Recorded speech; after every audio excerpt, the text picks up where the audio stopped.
What's happening guys, it's Abhinav from PhoneBunch and this is the Zenfone 4 Selfie Pro. It was launched today in India and will be available exclusively from Flipkart.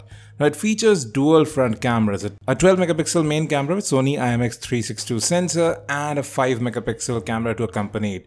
There's a 16 megapixel rear camera here. Now inside the box, the first thing that you see is a case. That's pretty neat. It's included within the box and it actually fits quite well on the phone. Next up you have the Zenfone 4 Selfie Pro itself, and then you get a USB wall charger. It's a 2 amp USB wall charger, so no fast charging there. And then you have a micro USB data syncing and charging cable. I expected it to be USB Type-C, but that's what you get. And then we have the Zen Ears earbuds. They do sound quite alright. So that's everything you get inside the box with the Zenfone 4 Selfie Pro, and here's the phone itself. So front flash, dual front cameras.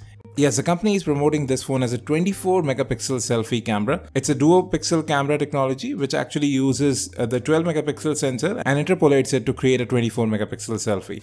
Anyways, that's more to do with marketing than anything else. Now this phone is powered by a Snapdragon 625 with 4 gigs of RAM and 64 gigs of onboard storage. It has a unibody metal construction, as you can see, which does remind me quite a bit of the OnePlus 3. On the right you have the volume rocker and the power button. Both are very sturdy and they do offer great feedback. Now if we move to the bottom, you have the headphone jack. This is quite a thin phone at just about 7mm. It still packs a 3000 mAh battery. Again, you see the micro USB port and a very loud speaker there too. Now this one comes with a hybrid SIM card slot, so you can either use 2 SIM cards or 1 SIM card and a micro SD card. At the top, you just have the secondary microphone.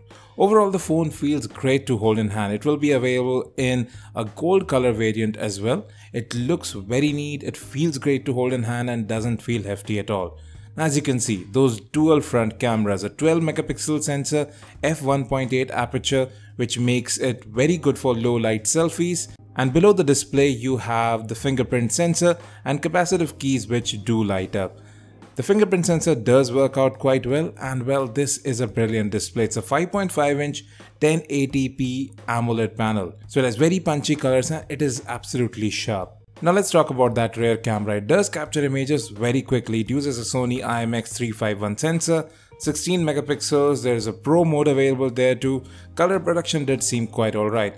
Now if we come to the front camera, you have a wide angle 5 megapixel camera there, as you can see, and the main 12 megapixel there. So you can see the difference in how much area is captured. There's a bit of a fisheye effect there, and then you have the portrait mode available too, which blurs the background. I will be testing this phone out in greater detail.